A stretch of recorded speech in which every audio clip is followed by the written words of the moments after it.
चलिए मैं doctor Basil Rizvi दोबारा, जैसे लास्ट वीक मैंने आपको कहा था कि अब जो है उसी को कंटिन्यू करेंगे। आफ्टर लिवर ट्रॉमा अब स्प्लीन ट्रॉमा करेंगे। It's also one of the very commonly injured organ in especially in blunt injuries. Blunt कौन कौन सी होती है? Even can be an road traffic accident, इसमें मोटरसाइकिल इंजरीज हैं, और एक्सीडेंट्स हैं, और ब्लंट इंजरीज में कुड बी स्पोर्ट्स इंजरी, और जो फिस्ट फाइट्स हैं, किसी तरह की भी जो ब्लंट इंजरीज हैं। ठीक है, इसको कंटिन्यू करते हैं आगे। तो मैं आपको थोड़ा सा रिफ्रेश कर दूं एनाटमी के बारे में। ये पॉइंटर जो आपको नज़र आ रहा है, ये स्प्लीन, उसकी सरफेस एनाटमी जो है 9, 10th, 11th रिब के जो है इसकी सरफेस एनाटमी है। लेफ्ट अपर क्वाड्रेंट में इट्स लोकेटेड, और जो इसके organs in contact with it, नीचे आप देख लें, splenic flexure of transverse colon, tail of pancreas भी है, पीछे जो है retroperitoneally kidney, even part of the stomach को कट ओपन किया हुआ है जो है, it's also lie in front of the spleen. ठीक है, वेसल्स आपको नजर आ रहे हैं, स्प्लीनिक वेन, स्प्लीनिक आर्टरी। आगे जाते हैं, ये क्रॉस सेक्शन है, इसमें लिगामेंट्स आप देख लें, इंपॉर्टेंट है specially when you are doing a splenectomy procedure. Interiorly इधर स्टमक, उसकी पेरिटोनियल लाइनिंग जो है वो कंटेनिंग जो है short gastric vessels which comes from splenic artery। यहाँ पे एक लिगामेंट है, गैस्ट्रो स्प्लीनिक लिगामेंट। पीछे behind there is also another ligament जिसमें आपकी स्प्लीनिक आर्टरी आती है, that joins the kidney which is retroperitoneum and spleen।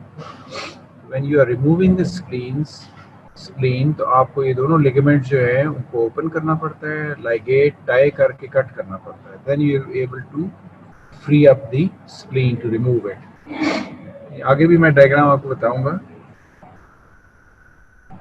Facts about spleen, इनमें से कितने फैक्ट्स आपको पता है? पढ़ लें सारे। ठीक है,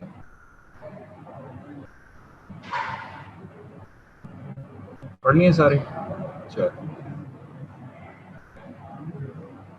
इसमें जो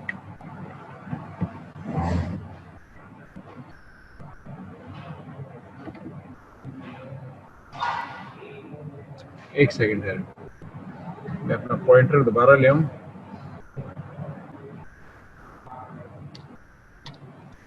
ठीक है, तो पहले फैक्ट पे हम डिस्कस कर लेते हैं। You can live without your spleen but you can not live without liver.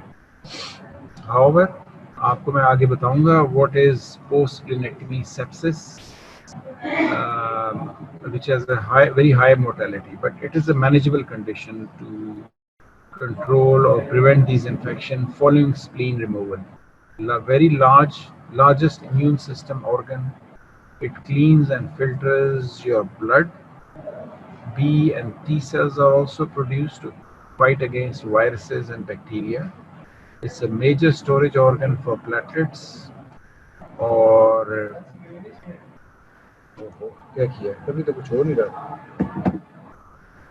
ये तो थी मैंने पहले, दोबारा से तो कह रहा है। अब आएगी, अब आ गया आपको। ठीक है,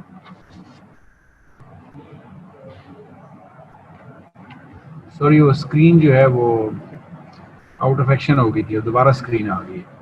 ठीक है, तो अभी आपको आवाज आ रही है मेरी? से यस, कोई आ रही? ठीक, आ रही है आवाज। तो फैक्ट्स अबाउट स्प्लीन जो है हम लोग डिस्कस कर रहे थे। पॉइंटर में ले आता हूँ अपना।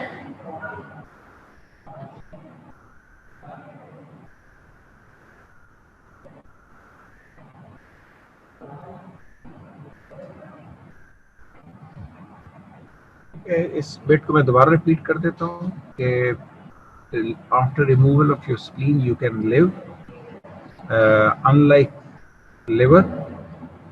However, post splenectomy you can develop lots of different type of infections, but it's a manageable condition even though it has a very high mortality rate. दूसरा, it is a very large immune system organ, cleans and filters your blood. It produces B and T cells which fight against viruses and bacteria. A major storage area for platelets, and unlike liver, it does not regenerate. So liver has got a very good capacity to regenerate itself by hyperplasia, लेकिन spleen doesn't have that capacity or ability to regenerate itself. So it just gives you an overview of the functions or facts about spleen. 4 slide में अब ज़्यादा detail में बताते हैं. ठीक है, immune functions हमें पता है, क्लॉटिंग फंक्शंस हमें पता है, और it is also an area where blood is stored, platelets are stored. Filtration system का it helps in filtration. Slide को देखें अब आप समझ में आ जाएगा. ठीक है, filtration, pitting, reservoir, cytopoiesis, protection of cells. अब इसको और फर्दर डिटेल में आप देख लें. ठीक है, स्टार्ट कर लें. Immune functions, how it helps in immune functions, recognise antigens, immunoglobulin productions, opsonins, which then attach to whether it's a bacteria or a foreign body, and then the macrophages, lymphocytes, जो हैं वो they recognize that area as a foreign substance, and help in removal of that foreign object. It could be even a bacteria, a virus, anything. Filtration, removal of non-functional platelets and RBCs. It stores iron, remove bacteria, and pitting.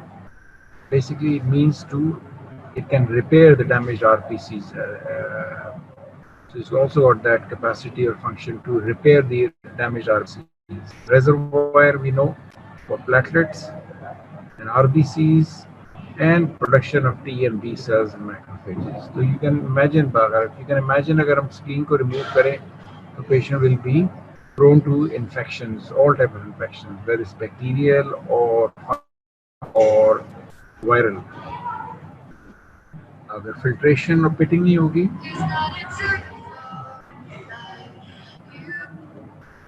एक second जी. हाँ जी ठीक है जी बोले जल्दी. हाँ, मैं online lecture ले रहा हूँ. चले ठीक, ओके. सॉरी. तो अगर हम spleen, if you remove the spleen, pitting functions will be absent, so there will be lots of damaged RBCs circulating in your blood. Reservoir functions भी गए, plus again same T cell, B cell, macro. So the major effect is on जो है in reducing your immunity against different type of infections.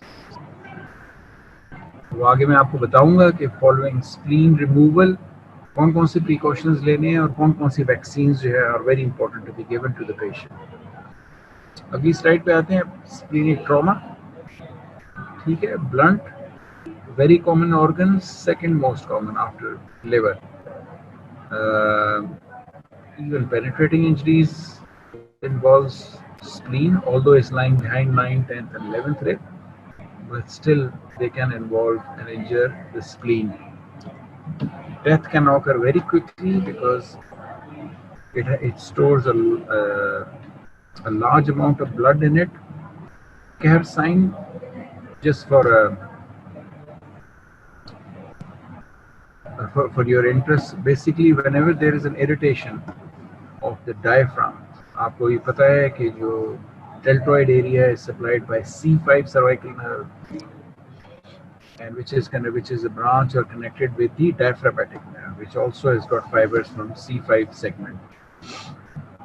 तो अगर right side पे cholecystitis है तो patient will feel pain in his right shoulder. Left side में if there's any kind of irritation due to blood, they'll feel some pain which radiates to the left shoulder. So that sign is called Kehr sign. Or again, same goes with liver. Majority of these splenic injuries or trauma can be treated non-operatively. ये very important. Always try to preserve or do a conservative management of any liver trauma. Condition is the patient is hemodynamically stable. He's maintaining his blood pressure. His pulse is not rapidly going up. His urine output is not reducing. He's maintaining his conscious level. All the signs that you see in a shock patient should not be there. So in that situations, you always try to conserve and manage the spleen trauma without doing any invasive procedures or any operations. ठीक है, इस पे बात करेंगे आगे. ठीक है, आगे एक क्वेश्चन जो बन सकता है कि why does its spleen bleed so profusely? When you've got a liver as well, it does bleed, but it doesn't bleed so profusely, so rapidly, which can put a patient's life in serious danger. And the reason is very simple. It's a very delicate organ, very friable, very vascular. But I think the being very friable and very soft makes it even more prone to injury with rapid bleeding and profuse bleeding, which means large amount of blood is lost. The patient can go very quickly and easily into hemorrhagic shock. ठीक है, अगले slide पे जाते हैं. Key principles again are the same. Patient is unstable, you're not able to maintain his blood pressure, or you're suspecting there may be other injuries, like maybe a liver injury, bowel injury, maybe pancreatic injury, then this patient needs definitely a laparotomy. He needs to be opened up under general anesthesia, and if the spleen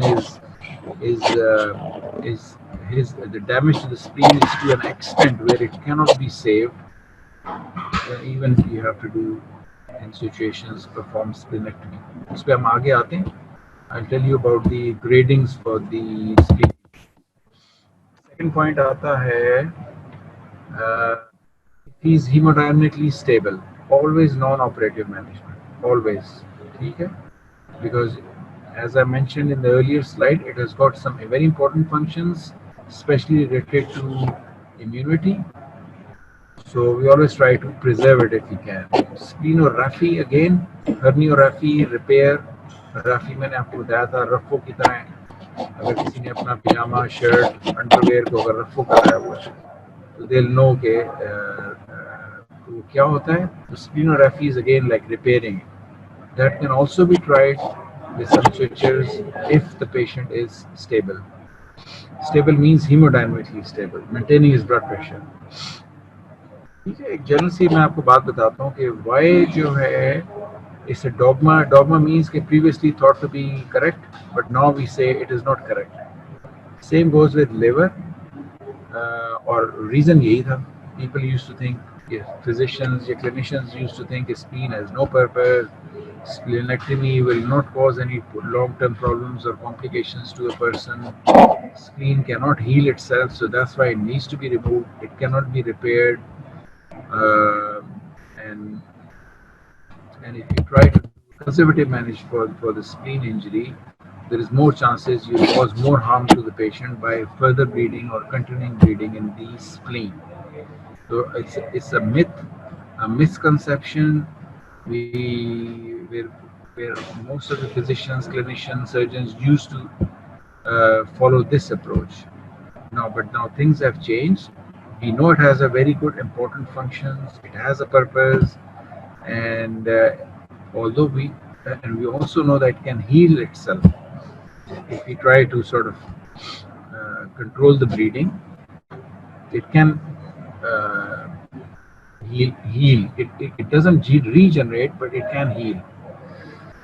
और ये भी prove हो गया है कि अगर आप you try to do conservative management, so you will not do any further harm to the patient. तो ये सारे myths है, they've all been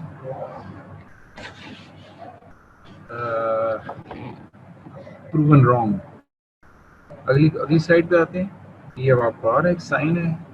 ये जो आपको ब्रूजिंग ब्लू एरिया है, ठीक है, और ये ब्रूसेस नजर आ रहे हैं लेफ्ट अपर क्वाड्रेंट के एरिया में नजर आ रहे हैं, लेफ्ट लैटरल क्वाड्रेंट में नजर आ रहे हैं, और इसके बीनीथ जो है वो स्प्लीन है, किडनी है लेकिन kidney is more in the loin area, ठीक है। तो ये हम कह सकते हैं कि कोई ब्लड इंजरी से आ रहा है और is got this sign bruising in the left quadrant, तो यू शुड बी सस्पेक्टिंग और you should rule out any injury to the spleen, ठीक है। अब मोडालिटीज़ वही, अगर आपको तो रिकॉल करें तो लिवर का लेक्चर, थोड़ी सी स्लाइड्स वही मैं आपको रिपीट करूंगा, और जो हमारे पास डायग्नोसिस के लिए है, मोर इम्पोर्टेंटली क्लिनिकल एग्जामिनेशन है, where we can suspect there is a spleen injury, history could be कोई blunt trauma है, और लेफ्ट क्वाड्रेंट में ब्रूजिंग है, टेंडरनेस है, may be science of peritonitis है, और ब्लड प्रेशर भी लो है, टेकिकार्डिया है, सिस्टोलिक प्रेशर भी कम है, यूरिन आउटपुट भी कम है, कॉन्शियस लेवल भी थोड़ा कम है, तो you should immediately start thinking of whether the spleen has been injured, causing hemorrhage, or definitely this patient will need a laparotomy with a view to looking at the spleen and then deciding what do we do about the spleen.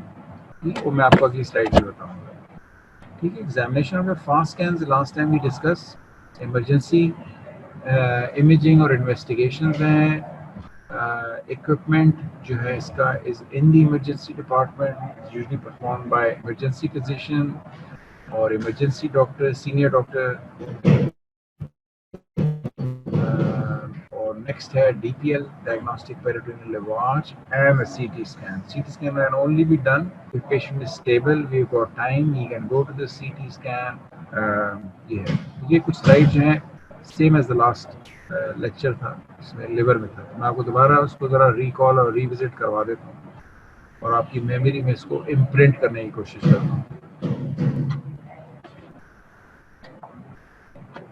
Abdominal examination में वही science हैं जो last time मैंने आपको अभी बताए हैं, science जो भी हैं कि है ब्रूजिंग, टेंडनेस, गार्डिंग, रिजिडिटी, इंस्टेबिलिटी, ये वो आ गया।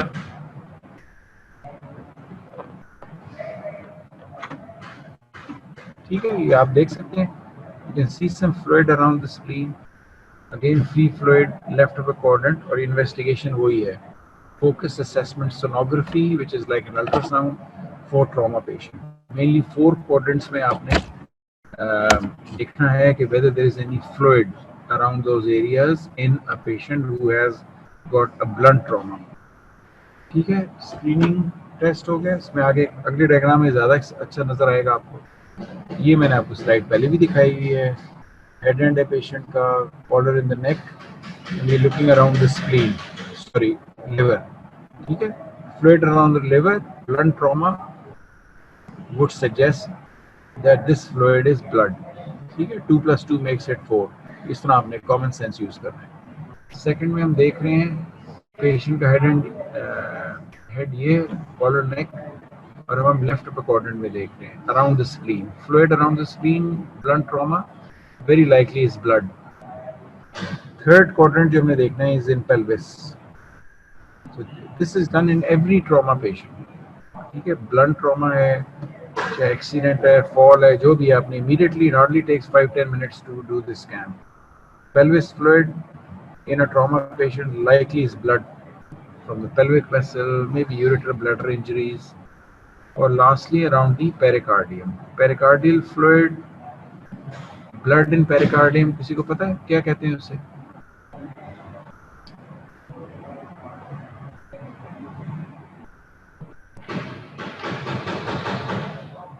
सॉरी, थोड़ा सा वो हो गया है, मैं अभी ठीक करता हूँ, सॉरी। ये देख लें स्लाइड, ठीक है, तो किसी को याद आ रहा है ब्लड अराउंड दी पेरिकार्डियम को क्या कहते हैं?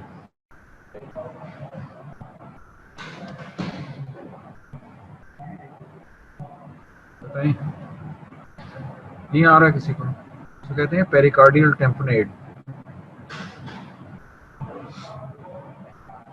तो ये हो गया, अगली स्लाइड पे जाते हैं। ये आपको लास्ट टाइम मैंने आपको बताया था, इसमें कोई भी कैथेटर है, ट्यूब है, inside the abdomen through an umbilical cut, you can do it under local anaesthetic as well.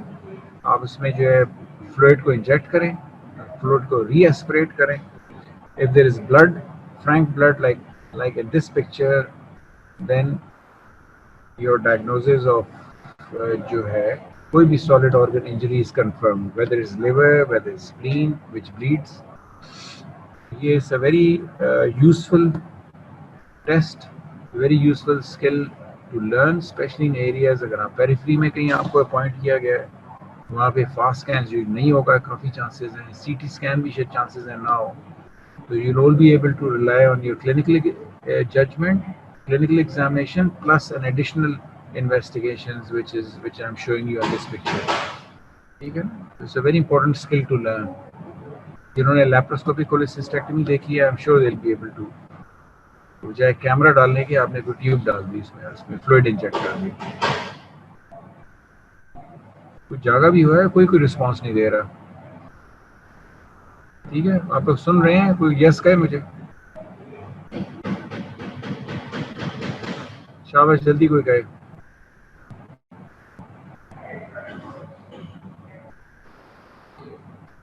चलो ठीक है, शाबाश, सुन रहे हैं आप। कोई बीच बीच में क्वेश्चन हो तो मैंने खोला हुआ है चैट बॉक्स में।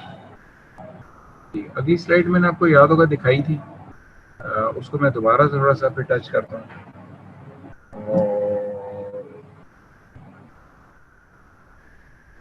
ठीक है, इसको हम वन बाय वन हम इसको डिस्कस करेंगे, किसके क्या एडवांटेजेस हैं। और ये इंपॉर्टेंट क्वेश्चन है, आपके एससीक्यूज में भी आया हुआ है कि कंपैरिजन बिटवीन ऑल दोज जो आपके पास इन्वेस्टिगेशंस हैं। तो अभी हम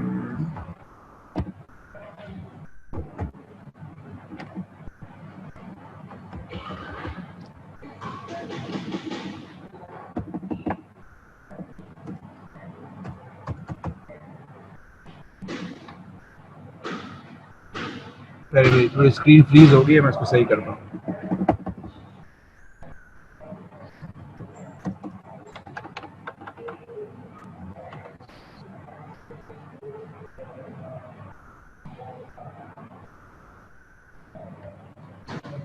फास्ट स्कैन पे आप डिस्कस करते हैं, आप देख लें, you only see fluid in the compartment of your area which is concerned. ठीक है, मेक एन अर्ली डायग्नोसिस, इसके सारे एडवांटेजेस हैं। Rapidly perform, non invasive, and you can repeat it. If you're not sure, you can always repeat it after 10-15 minutes. Something which you're not able to do in DPL or CT scan.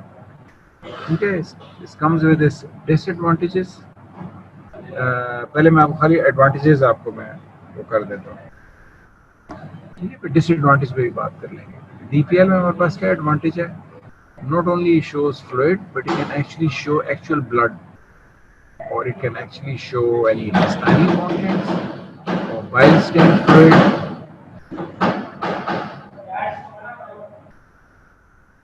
इनको अभी काम याद आया, sorry भाई, गुस्सा क्यों कर रहे हैं लोग, आराम से कहते हैं। So it can actually show blood, it can also show intestinal contents, bile stained fluid, it can also make an early diagnosis, ठीक है, it can also be performed quickly, और इसका मेजर एडवांटेज ये हो गया कि even you can see bowel injury as well. अगर bowel contents आ रहे हैं आपकी ट्यूब में या कैथेटर में, then you know that it is also some kind of a bowel injury which you are not able to do in fast scans. CT के advantage की बात करते हैं। CT जो है, it can actually document not only fluid, blood, but also it tells you which organ is damaged. ठीक है, इन दोनों में फास्ट स्कैन्स DPL में it doesn't tell you which organ is damaged, but CT actually pictures can show which organ is damaged, whether it's bowel, pancreas, whether it's spleen, or whether it's liver or liver spleen. It can even grade those diseases according to the severity. So major advantage, very specific for abdomen, chest and retroperitoneal injuries. और ये रेट्रोपेरिटल injuries में जो भी organs हैं आपके, kidney भी है, pancreas भी है, ड्यूडेनम भी है, तो it's got a major advantage over DPL and FAST scans, as they both, DPL and FAST, cannot tell you anything about retroperitoneal injuries, which the CT can. ठीक है, अब इसके डिसएडवांटेजेस की बात करते हैं फास्ट स्कैन्स। तो जैसा कि अल्ट्रासाउंड के डिसएडवांटेजेस हैं, it depends upon the operator whether he is able to see anything in real time at that moment in time. ठीक है, तो इट वेरीज। मतलब इसको फिर मैं एक्सप्लेन इस तरह करता हूँ, अगर if you got to competent radiologist, one was able to see some fluid and one was not able to see anything, so it doesn't mean that the one who did not see it is an incompetent radiologist. It may be at that moment in time the fluid was not there, was not seen. So this is what we say, it's an operator dependent, and you are not able to see retroperitoneal injuries and can easily miss, like I explained earlier ना। DPL के disadvantages की बात करें, निचले column को देखें आप। Again, it's an invasive procedure. You are giving local anesthetic, you are using a knife, you are making a cut, you are invading the abdominal cavity. So it's an invasive procedure. And again, the same thing. It can miss retroperitoneal injuries easily. ठीक है, और lastly, disadvantages of CT. It comes with its own disadvantages. One is it's got a high cost. It requires transport, and it's a time-consuming procedure. It cannot be done rapidly. It cannot be done quickly, and therefore you're not able to make an early diagnosis. ठीक है, ये इसकी problems है। ये CT scan का department या room किसी ने देखा हुआ है, patient has to be moved from the emergency to the CT department. It requires some kind of a transport trolley. It will take time. It goes in the CT room. वहाँ पे जो है patient will be unattended for some time while he's having a CT, because all other people in the room will be asked to go out of the room to prevent any radiation injury. तो आपने देख लिया, फायदे बहुत हैं CT के, लेकिन conditions ये हैं कि patient should be stable, hemodynamically stable, and can be safely transported and can safely undergo CT scan. ठीक है, अगली स्लाइड पे आ जाते हैं। मैं थोड़ी ग्रेडिंग आपको करके बताता हूँ। ग्रेडिंग का प्रिंसिपल्स भी वही है। ये भी क्वेश्चन आ सकता है ग्रेडिंग पे आपके, स्प्लीन के बारे में, लिवर के बारे में, लेकिन उसका प्रिंसिपल वही है जिस तरह मैंने आपको लास्ट टाइम बताया था। मैं आपको पॉइंटर पे आप देख लें। It depends upon the size of the laceration on the surface, size of the subcapsular hematoma. और everybody know, आप लोगों को should know कि subcapsular hematoma is less dangerous than parenchymal hematoma. ये इस पॉइंटर को देख लें। Parenchymal means कि is inside the liver, inside the spleen. Okay, inside the spleen, if you got a big hematoma, the grading or the severity of the injury is increased compared to a surface hematoma under the capsule. So laceration size, hematoma, whether it's subcapsular, whether it's parenchymal, size of the hematoma, और फिर आपकी आ जाती है segment involve है, vessels involve हैं, और lastly जिस तरह हमने स्प्लीन में कहा था, इट्स ऑल मैसरेटेड, शटर्ड, जो है वो शटर्ड स्प्लीन है। इस तरह आपने ग्रेडिंग करनी है। लैसरेशन सरफेस पे स्टार्ट करना है, ग्रेड 1, उसका साइज बढ़ाना है, फिर कैप्सुलर हेमाटोमा को देखना है, ये पेरेन्काइमल हेमाटोमा को, और देन जो उसकी जो सेगमेंट की है उसको देखना है। अगर आप 3 हिस्सों में डिवाइड करें, 1/3, 1/3, 1/3, अगर एक सेगमेंट ही इसका इन्वॉल्व है पूरा और उसके वेसल्स डैमेज हैं, तो it's even more severe injury. और लास्टली वही होता है, पूरा मेजर वेसल जो आपका स्प्लीन आर्टरी डैमेज है, ये स्प्लीन ही टोटली शैटर्ड है। इस तरह आपने डिवाइड करना है। पिक्चर्स में ही देख लें, ठीक है। ये ग्रेड 1 आ गया आपका, ये ग्रेड 2 आ गया, तो राइट लेफ्ट इस तरह आपने जा रहे हैं, ठीक है। इसको एक और आगे भी एक डायग्राम है थोड़ा और सिंप्लीफाई करने के लिए, लेकिन अब आपको फिर आपको एक्सप्लेन कर देता हूँ। 1 सेंटीमीटर लेसरेशन है सरफेस पे, लेस देन 1 है, ठीक है। और हेमाटोमा है but it is actually less than 10% of the whole surface of the spleen. So that's grade 1. इसी तरह आप एक्सट्रीम पे चली जाएं, ग्रेड 6 आप देख रही हैं टोटली स्प्लीन जो है शटर्ड है, ये शटर्ड है बिल्कुल, इसके इवन जो मेन वेसल्स हैं स्प्लीनिक आर्टरी और vein they are even shattered और डैमेज। ये सीवियर ग्रेड हो गया 1 से ये हो गया। सेकंड में आ जाए, लेसरेशन थोड़ी बड़ी हो गई है और सब कैप्सुलर हेमाटोमा और बड़ा हो गया अप टू 50%। थर्ड में आ जाए, even more than 50% of the surface area is involve और लेसरेशन जो है वो और बड़ी हो गई है, मोर देन 3 सेंटीमीटर। इसी तरह फिर आपने जो है इसमें आप देख लें ग्रेड जो 3 के भी ए और बी में डिवाइडेड है, इसमें जो पैरेन्काइमल हेमाटोमा भी है within the spleen parenchyma, there is a haematoma there, और ये 1/3 हो गया। तो गिव यू एन आइडिया, ये थोड़ा आपको याद करना पड़ेगा कि आपको जो है वो एग्जाम में क्वेश्चन का आ सकता है, ग्रेडिंग कैसे की जाती है स्प्लीनिक इंजरीज। ठीक है, थोड़ा सा और सिंप्लीफाई कर देता हूँ। अगर आप इनकी कोशिश किया करें, एक और टिप मैं आपको दे दूँ, एग्जाम्स में एमसीक्यूज वगैरह में अगर आपके पास टाइम हो तो कहते हैं ना, आपने सुना होगा पिक्चर हैज 1000 वर्ड्स, तो अगर आप पिक्चर बना देते हैं तो it makes very easy for the invigilator, sorry invigilator नहीं, जो एग्जामिनर आपके पेपर चेक कर रहा है, it makes it very easy for him to जो है मार्क स्टूडेंट अगर उसने सिर्फ डायग्राम बनाया हो। अगर आपने डायग्राम बना दिया बजाय 10 लाइन्स या 1000 वर्ड्स लिखने के, तो it makes it very easier और आपको मार्क्स भी ज़्यादा मिलेंगे। इसमें आप देख लें 1 सेंटीमीटर लेस, मोर, इवन मोर, ठीक है ना, यहाँ हायर इंजरी, लैसरेटेड, शटर्ड, तो ठीक है इस तरह।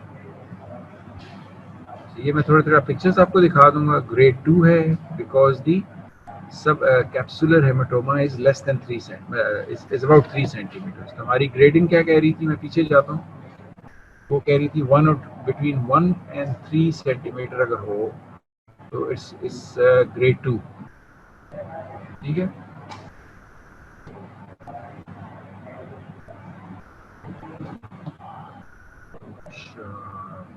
आगे आते हैं फिर। ये मैंने आपको दिखा दिया।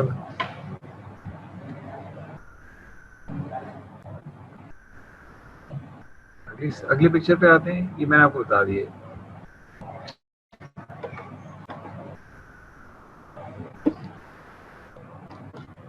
ठीक है, इसका ग्रेड 2 हो गया। ये अब आपको सीटी स्कैन नजर आ रहा है ट्रांसफर सेक्शन में। यहाँ पे मैं ऑर्गन्स आपको बता देता हूँ। ये राइट साइड पे आपको लिवर नजर आ रहा है, ये रिब्स हैं वाइट वाइट, और ये गॉल ब्लैडर है, स्टैंडर्ड गॉल ब्लैडर है। ठीक है, ये जो शेडो आपको नजर आ रहा है ये पैंक्रियाज है। ठीक है, ये एओर्टा है, ये सीलियक वेसल है, और राइट साइड पे आप देखेंगे ये आपको स्प्लीन नजर आ रहा है। ये बाउल है, ये एयर इन बाउल सेक्शंस है, ये मे बी डिसेंडिंग कोलोन है, ट्रांसवर्स कोलोन है, ये स्टमक है। ये जो पॉइंटर जिधर मेरा है ना, ये स्टमक है। It gives you an idea ना। ठीक है, ये मसल्स हैं आपके, ये आपके वर्टिब्रा है, ये स्प्लीन है। अगर आप इस जगह पे देखें तो आपको थोड़ा सा इसकी डेंसिटी जो है वो ज़्यादा लगेगी। यहाँ पे डैमेज स्प्लीन है, इसका साइज पे भी मैटर करता है। ठीक है, वेरी कॉमन ये भी, fall from a horse, blunt injury, और इसकी ग्रेडिंग में because more than 3 centimetre it will be graded as grade 3। अगली स्लाइड पे जाते हैं। ठीक है, ये स्क्रीन देख लें, ये तो रिट्रैक्टर आपको नजर आ रहा है, ये स्किन है, एब्डोमिनल वॉल है, ये फिंगर है, ये स्प्लीन है। ठीक है, बिल्कुल स्प्लीन जो है कम्प्लीटली डैमेज्ड है, अंदर भी इसके हेमाटोमा है, ऊपर भी उसकी जो सरफेस भी जो है टेयर हो गई हुई है, साइज भी इसका बड़ा है। ठीक है, इसको हम कहेंगे रैप्चर्ड सब कैप्सुलर प्लस पैरेन्काइमा के अंदर भी इसका हेमाटोमा है, सो आल्सो ग्रेड 3। ये अब ज़्यादा डैमेज है, you can C most of the spleen is just shattered, damaged. ठीक है, more than half of it, तो इसकी सिवियरिटी जो है इज इवन मोर। आगे जाते हैं, ये भी डैमेज है, सिवियरली डैमेज, शटर्ड है ऑलमोस्ट स्प्लीन। ये जो आपको नजर आ रहा है इस जगह पॉइंटर जेरम है, ये ओमेंटम है, और ये ऊपर का स्प्लीन है, अपर 2/3 which is all damaged, shattered, और ये थोड़ा लोअर स्प्लीन है जो कि थोड़ा सा प्रिजर्व हुआ है। ठीक है, तो इसकी ग्रेडिंग भी काफ़ी हाई है। ठीक है, मैनेजमेंट पे आ जाते हैं। Management again same goes with any blunt injury और इवन पेनिट्रेटिंग इंजरी, और वो है रिससिटेशन। रिससिटेशन में ATLS गाइडलाइंस हैं, airway, breathing, circulation, D for disability and E is all exposure. उसी के आपने जब भी आपसे कोई मैनेजमेंट पूछे, कोई भी सिक पेशेंट की, whether is peritonitis, duodenal perforation, blunt injury, penetrating injury, head injury, neck injury, कुछ भी है, ठीक है ना, वॉर इंजरी, डिजास्टर इंजरी, जो भी है, तो आपने I will manage this patient according to ATLS protocol, airway, breathing, circulation, disability, exposure, और वही चीज़ें आती हैं। Management of airway, 2 large bore IV cannulas, ठीक है, IV फ्लूइड्स, ब्लड्स ले लिया आपने, अगर कहीं हेमरेज है तो आपने डायरेक्ट प्रेशर से उसको कंट्रोल करना है, फ्लूइड्स लगाने हैं, ब्लड देना है, कैथेटराइज करना है, मे बी नेज़ोगैस्ट्रिक ट्यूब डालनी है, ये सारी चीज़ें। नॉन ऑपरेटिव की वही बात आ जाएगी, कंजर्वेटिव अप्रोच जो है हमेशा में ट्राई करनी चाहिए, और most of the patient with spleen injury can be managed non operatively और कंजर्वेटिवली। ठीक है, पीडियाट्रिक ट्रॉमा में तो इवन मोर एसेंशियल कि आपने स्प्लीन को प्रिजर्व करना है एक बच्चे में। You don't want to be him to be exposed to all the serious post-op infections that a person can develop following spleen removal. And patient has to be hemodynamically stable and you have ruled out any other injuries. ठीक है, तो इस तरह है। Conservative का मतलब आपने कभी सोचा है? कंजर्व करना, सेव करना, प्रिजर्व करना, और कंजर्व का ये मतलब है, तो you try to not to do any invasive procedure, try not to do any surgery on the organ, and you, with non-invasive approach, you try to save that organ so that not only save the organ but you also try to preserve its functions. तो ये approach जो है non operative approach है। थोड़ी सी और pictures हैं, आप देख लें, कैप्सूल टीयर हुआ हुआ है, ठीक है, तो जो कैप्सुलर टीयर्स हैं, most of them can be controlled by compression and using topical hemostatic agents. ये क्या होते हैं? Hemostatic agents which helps in clotting. ठीक है, ये they comes in different forms, different companies make them with different names, और इनकी formation, it could be a foam like hemostatic agent, it may be coming in a powder or spray, glue, or even as a sealant in thick liquid form. Excuse me. And they are all based on either gelatin, thrombin, collagen, fibrin. All these are procoagulants. It promotes or increases coagulation in that area. ये मैं आपको pictures दिखा लेता हूँ, देख लें। ये एक सीलेंट है which you are applying through a syringe on the surface of the spleen. Because these are procoagulants, helps in healing. So you can also use these hemostatic agents for stopping the bleed. And very commonly being used in liver surgeries, especially for cancers. अगली picture में आते हैं, ये भी वही चीज़ें हैं। Pointer को मेरे आप देखें, can be coming in a powder form, तो you can mix it and prepare a solution in a syringe and then apply it. It comes in a sponge form, so you can apply over the surface of the organ, liver or spleen which is damaged, or it can even come as a paste like a wax. जिस तरह wax नहीं होता, वो भी आप उसके ऊपर apply करके उस पर लगा सकते हैं। So very useful agents which helps in stopping the bleed or reducing the bleed. और क्या हमारे पास मेथड्स हैं? सिंपली रिपेयर इट, रेफ्यूज हम कह रहे थे, यूजिंग स्विचर्स और mattress switchers. and that we usually do in अगर laceration is not too big and the bleeding has stopped from the surface, तो आप जो हैं वो सिंपल स्विचेस भी लगा सकते हैं उसमें, ठीक है ना। इस साइड पे आते हैं।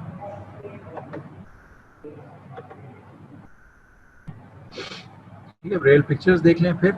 लास्ट टाइम आपको याद है और लिवर में भी मैंने आपको दिखाया था, ये स्प्लीन की कट सरफेस है लैसरेशन की, यहाँ से पीस ऑफ मोमेंटम आपने लिया है और उसको उस सरफेस पे रख दिया। ये देखें स्प्लीन की जो कट ओपन सरफेस थी लैसरेटेड, उसके ऊपर रख दिया और आपने उसको अंडर रन कर दिया स्विचर्स के साथ।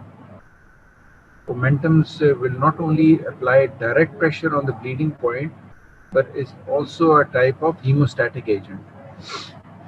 इस तरह फिर आप जो है ना, तो इसको क्या कहेंगे, इसको कहेंगे matrix switcher repair with omental patch. तो आप लिवर में भी कर सकते हैं, और ओमेंटल पैचिंग जो है मैंने आपको लास्ट टाइम कहा था ड्यूडल परफोरेशन या गैस्ट्रिक परफोरेशन में भी करते हैं। अगली स्लाइड आपको एक मैश टाइप स्ट्रक्चर नजर आ रहा है इधर, उसको हम कहेंगे मैश स्पिनोग्राफी। डैमेज स्प्लीन, आपने उस पर अप्लाई प्रेशर किया सारी साइडों से और you wrapped it in a mesh, so it will not only apply some direct pressure and help in stopping the bleed, और जो है तो जो है स्पिनोग्राफी भी जो है using a mesh reduce bleeding, stop the bleeding. ठीक है, ये मैंने आपको स्लाइड लिवर में भी दिखाई थी। This is argon spray. ठीक है, it causes surface coagulation, ठीक है, only on the surface, doesn't go too deep, maybe 1 to maybe 3 millimeter deep। ये देख लें आप कैसे इसके, और it covers a wider area, तो wider area में on the surface कोई भी bleeding है आप you can stop it with using argan coagulation। ठीक है, इसके अलावा देख लें अगर if you got like a part of the segment of the liver is spleen is damaged, you can do what we call segmental or partial splenic resection। जैसा कि आप यहाँ देख रहे हैं, ये पार्ट जो है डैमेज है, 2 क्लैम्प्स लगाए हैं इन्होंने, लार्ज इस पार्ट को रिमूव किया है, और ये जो स्प्लीनिक एरिया है इसको आपने अंडर रन करके स्विचर कर दिया, इस तरह मेरा आपको पॉइंटर बता रहा है। ये स्विचर करके फिर आपने ये जो क्लैम्प हटा दिए ताकि इस जो कट एंड है इससे ब्लीडिंग ना हो। तो you can do partial splenectomy और even remove segment of the spleen as well. ये फिर स्लाइड में आपको इसलिए दिखा रहा हूँ कि आपने कहाँ पे इमरजेंसी स्प्लीनेक्टमी करनी है, मेनली वहाँ पे जहाँ पे hemodynergy unstable, there is evidence of continuing bleeding, he's going into a hemorrhagic shock, or the severity of the injury is or spleen injury is of high grade। थोड़ा सा splenectomy के steps बता देता हूँ। इन जनरल आपसे पूछते नहीं है स्प्लीनेक्टमी के स्टेप्स अनलेस आपका वाइवा बहुत अच्छा हो और आपने ज़्यादा नंबर लेने हो, लेकिन basically you can either make a left subcostal incision or even you can do a midline laparotomy incision। You have to mobilize the spleen, and you can only go mobilize if you cut the splenic and kidney ligament, and if you also cut open the ligament attached between spleen and stomach।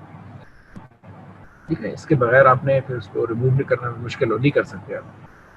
ठीक है, ये देख लें diagram from frontal view है, anterior view है, ये spleen पकड़ा हुआ है, यहाँ से जो काट रहे हैं आप जो इंटरप्टेड लाइंस देखें, it's like cutting the ligament between spleen and kidney. अगर आप ये काट देंगे then you will be able to bring spleen out of the wound, otherwise it be all lying posteriorly. इसको आप यहाँ से कट करके ओपन करेंगे, मोबिलाइज करेंगे एंड विल कम फॉरवर्ड। दूसरी भी चीज़ जो है वो आपने याद रखनी है कि spleen is also liver attach to the stomach. ये आपको स्टमक नजर आ रहा है, और इसके बीच में आर्टरीज हैं कॉल्ड शॉर्ट गैस्ट्रिक आर्टरीज, इधर उनको भी आपने लाइगेट करना है। यहाँ पे नजर आ रहा है शॉर्ट गैस्ट्रिक आर्टरीज होते हैं, इसको कट करके आपने लाइगेट करना है, कट करना है। तो फिर आपने इसको स्टमक से भी सेपरेट कर लिया, स्प्लीन के लिगामेंट को आपने कट करके लाइगेट किया, तो you can also separate it from the kidney area. अब ये is all lying freely. on its pedicel, which contains splenic artery and splenic vein. ठीक है, ठीक है। और कौन से मेथड्स हैं हमारे पास? अगर patient generally haemodynamically stable, you can do what we call interventional radiology, और वहाँ पे आप जो वेसल्स हैं, ब्लीडिंग वेसल्स, उनको आप एम्बोलाइज करके कॉइल्स डाल के आप स्टॉप कर सकते हैं।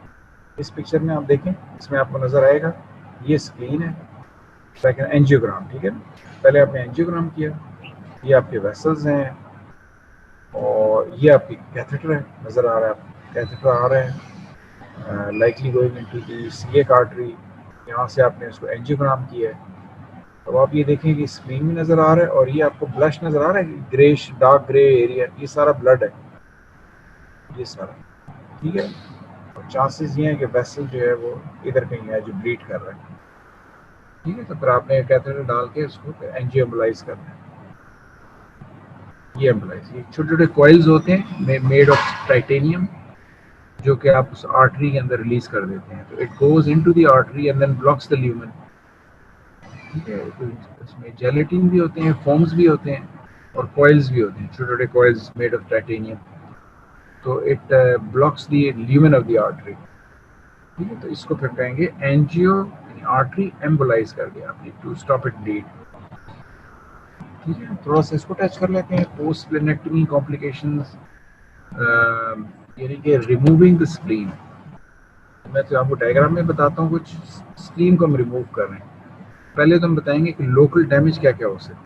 जब भी आपसे किसी ऑपरेशन के बारे में कॉम्प्लिकेशन पूछी जाए, whether appendix very common, hernia, ठीक है, अगर आप जनरल एनेस्थीसिया में कर रहे हैं और अपेंडिक्स रिमूव कर रहे हैं, थायराइड सर्जरी कर रहे हैं, तो you start by saying the complications of general anaesthesia, which can be pulmonary complications, cardiac complications, ठीक है। उसके बाद आप कहेंगे स्पेसिफिक टू द ऑपरेशन।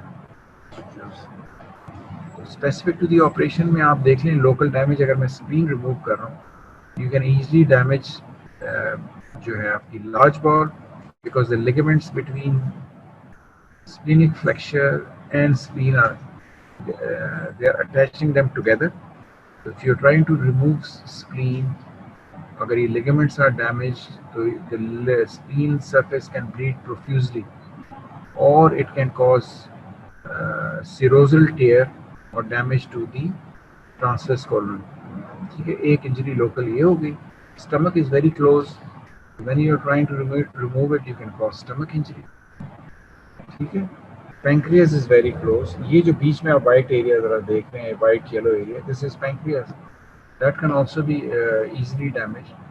और द कॉन्सिक्वेंसेस आप देख लें, plus bleeding itself is a problem. बड़े बड़े वेसल्स हैं जिनको आपने कंट्रोल करके लाइगेट करना है, तो अगर ट्रांसवर्स कोलन की इंजरी है तो patient can have faecal peritonitis, stomach injury है तो you can have faecal, you can have gastric dilatation, you can have hematemesis, pancreatic damage है तो पैंक्रियाटिक फिस्टुला है, पैंक्रियाटाइटिस है, हेमरेज है तो you can have haemorrhagic shock, जो types of bleeding है, ठीक है।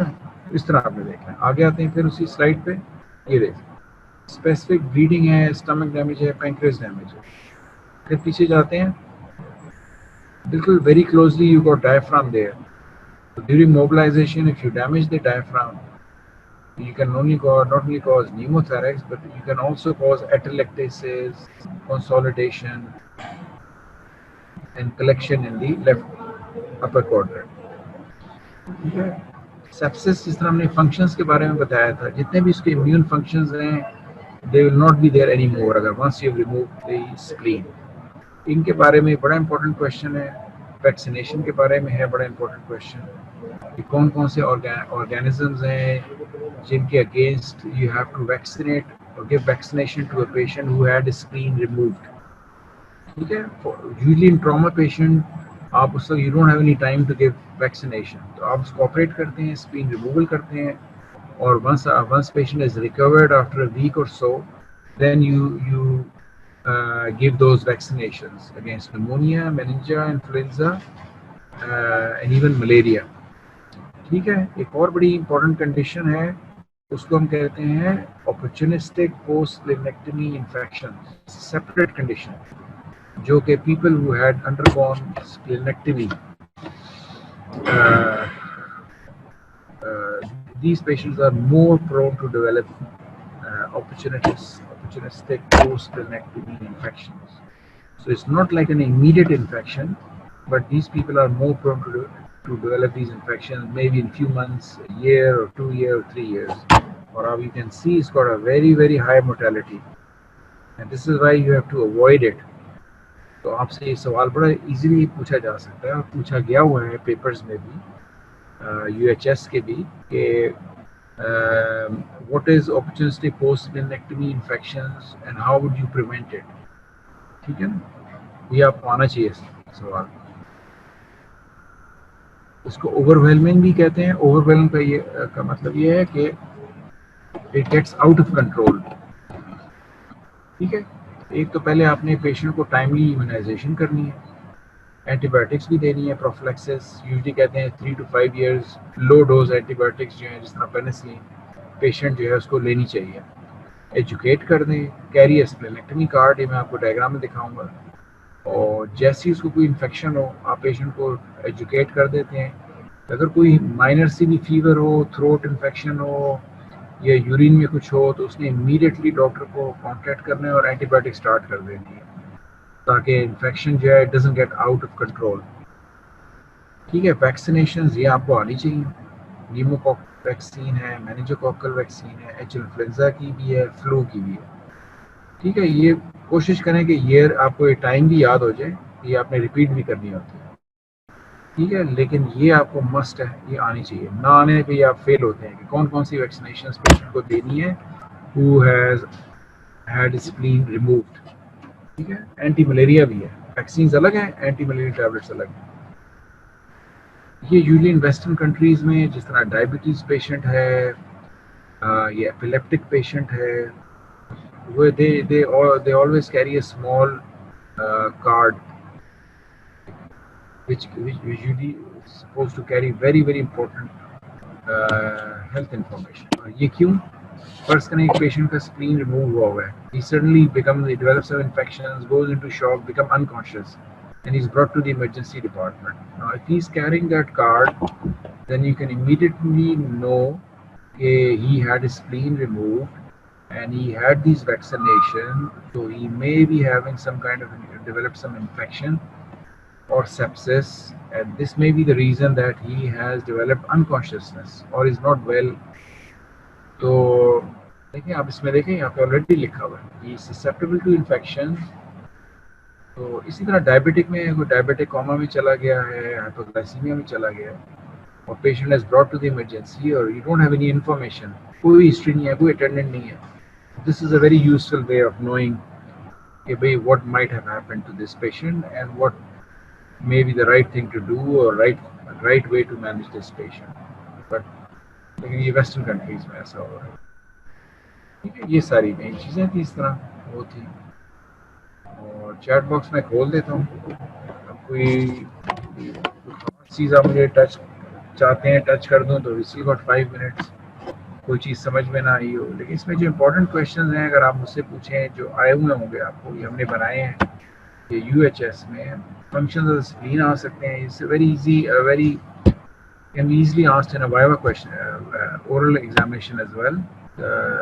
Management of blunt abdominal injuries, fast scans, DPL, CT scan comparison, or how would you manage a blunt injury patient. Simple वही guidelines हैं ATLS की, और हमारे पास investigations भी हैं, एग्जामिनेशन भी है. और जो लिवर और स्प्लीन में always you try to do a conservative management, non operative management.